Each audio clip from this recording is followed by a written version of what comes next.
Every owner-architect agreement should contain a termination provision. When architects prepare proposal forms or letter agreements, the last thing they're thinking about is they're terminating the owner for that project or being terminated by the owner for that project. Letter agreements in particular are warm and fuzzy types of documents that describe how pleased the architect is to work with the owner, and they barely get to the basics that are required in that agreement. Well, one of the basics that is required in that agreement is a termination provision. But as I just said, architects are loath to talk about termination when they're still trying to engage the owner for the project. All the termination provisions should spell out clearly how either party can terminate the agreement. Perhaps either party can terminate the agreement upon 7 days' notice for their own convenience, or certainly for cause.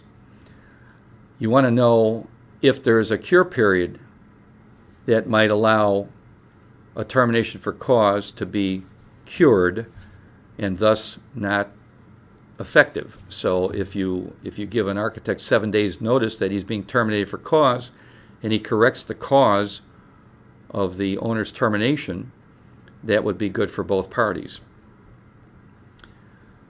If there's no other way out except for terminating, whether you're the owner or the architect, I'd suggest that you follow the wording of the termination provision exactly.